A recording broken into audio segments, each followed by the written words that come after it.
इस जन्मपत्री के अंदर आपको दिख रहे हैं गुरु जहां पर बैठे हैं वैसे ही आपकी कुंडली में भी गुरु होने चाहिए, तभी हम मानेंगे कि गुरु आपके थर्ड हाउस में है, तृतीय भाव में है। और अब इसके फल के बारे में बात करते हैं। गुरु तृतीय भाव में आकर आपको एक तरह का ऐसा व्यक्ति बनाते हैं जो बचपन में थोड़ा सा डरपोक होता है। डरपोक का मतलब क्या रहा कि आप सामने से आके फाइट करना पसंद नहीं करते हैं। क्यों? क्योंकि आपको लगता है कि शायद एक तरह की स्थिति ऐसी बन सकती है जिसमें आप शारीरिक तौर पर सामने वाले से हार जाएं। तो गुरु बचपन में आपको डरपोक बनाने के कारण धीरे धीरे आपको एक चतुर व्यक्ति बना देते हैं। जैसे जैसे उम्र बढ़ती है ना, तो आपकी बुद्धि बढ़ जाती है, और बुद्धि बढ़ने के कारण वो डरपोक की मेरा 3 साल पुराना रिलेशन है, और बुद्धि बढ़ने के कारण वो डरपोक की स्थितियों से बाहर आके आप चतुर और चालाक व्यक्ति हो जाते हैं। अब इसमें धन का क्या योग आया? इसमें ये आया कि गुरु तृतीय भाव में बैठ के आपको एक बहुत बेहतरीन कंजूस बनाते हैं। दर्शकों, ये शब्द दोनों ही बड़े विपरीत लग रहे हैं कि एक बेहतरीन और दूसरा कंजूस। जी हाँ, बेहतरीन कंजूस क्यों?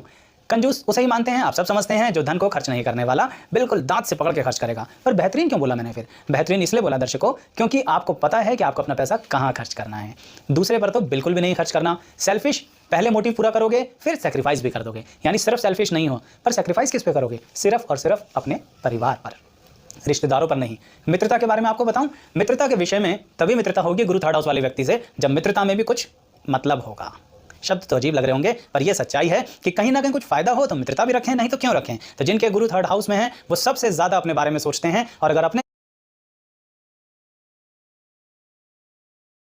विषय में उनको कोई फायदा नहीं मिलता तो वो एक कदम भी जिंदगी में आगे नहीं बढ़ाते।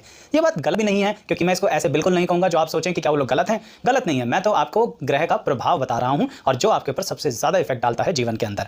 गुरु तृतीय भाव में आपको एक ऐसी स्थिति बना देता है जिसके कारण आपका अपने भाई बहनों के साथ संबंध अच्छा नहीं रहता। पर यहां पर एक बात खास बताता हूं आपको, या तो आपके भाई होंगे ही नहीं छोटे, और अगर होंगे तो उनके साथ आपके संबंधों में तनाव होगा। बहनें हैं तो सामान्य रिलेशंस बनेंगे, कोई बहुत ही एक गूढ़ तरीके से, बहुत गंभीर तरीके से आपस में रिश्ता नहीं हो सकता है। एक सामाजिक तौर पर भाई बहन का जो रिश्ता है कि बस ठीक है, एक दूसरे को समय दे सकते हैं, जरूरतें जिसे हम कहते हैं फर्ज पूरा करना, फर्ज पूरा करने में आप कभी पीछे नहीं रहते गुरु तृतीय भाव वाले।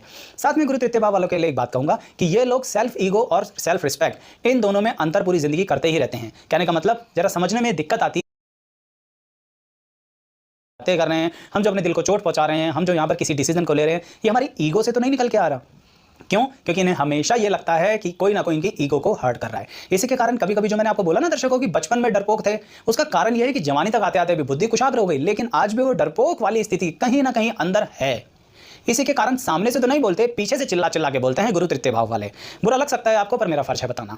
गुरु तृतीय भाव वालों के साथ एक बात और होती है दर्शकों कि ये लोग चीज़ों की प्लानिंग बहुत पहले से करते हैं और बताते किसी को नहीं है। अपने मन की बात किसी को नहीं बताएंगे। जी हाँ, किसी को भी नहीं बताएंगे। और जब मैंने किसी को भी नहीं बोला ना, तो सत्य बात है, किसी को भी नहीं। एक व्यक्ति भी नहीं जो इनकी दिल की बात असली से जान ले कि ये क्या करने वाले हैं और ये क्यों करने वाले हैं। अपने राज अपने तक ही रखते हैं।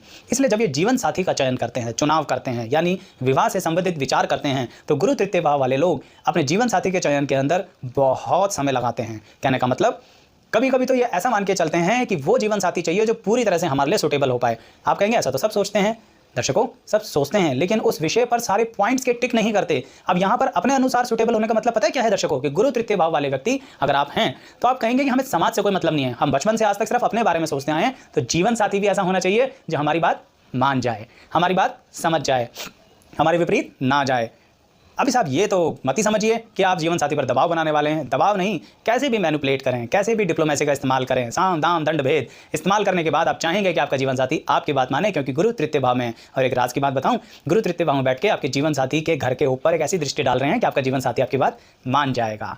इसीलिए जीवन साथी के चयन में देर करते हैं, पर अंततः रिजल्ट अच्छा आता है। जब हम इनके विचारों के बारे में बात करते हैं कि क्या धर्म का पालन करते हैं, क्या परंपराओं का पालन करते हैं, तो इसके विषय में खास बात बताऊंगा आपको। ये धर्म और परंपराओं का पूरा पालन करते हैं। कभी कभी तो मैंने कुछ कुंडलियों में ऐसा देखा है, जो मैं बोलने जा रहा हूं तो आप एकदम से बड़े विचित्र तरह से व्यवहार कर सकते हैं कि ये क्या कह दिया। यहां पर गुरु तृतीय भाव के साथ अगर कुछ क्रूर ग्रहों का सम्मेलन हो गया ना, तो जो एक शब्द आपने सुना है ऑनर किलिंग, अपने मान सम्मान के लिए अपने घर के व्यक्ति का मर्डर करने तक भी नहीं डरते कुछ लोग। ऑनर किलिंग सुना तो है आपने। कुछ कुंडलियां मेरे सामने आई हैं मेरी जिंदगी के अंदर, जो मैंने देखी कि अपने मान सम्मान के पीछे कुछ भी कर सकते हैं। वो हैं गुरु तृतीय भाव में। देखिए शुभ ग्रह यहाँ पर बैठ के किस तरह से क्या परिवर्तित रोल दे रहे हैं अपनी ज़िंदगी के अंदर और आपकी ज़िंदगी के अंदर। गुरु तृतीय भाव में आपको एक अच्छा खासा ट्रैवलर बनाते हैं। इसे हम कह सकते हैं प्रवासी। घर बदलते रहोगे, एक जगह से दूसरी जगह शिफ्ट होते रहोगे, बड़ी मुश्किल से टिकोगे एक जगह पर।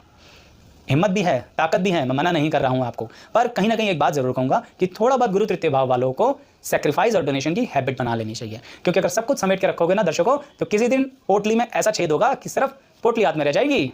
और वो जो था ना, प्राण जाए पर धन ना जाए, तो धन जाने पर इतना दुख होगा कि प्राण भी चले जाएंगे।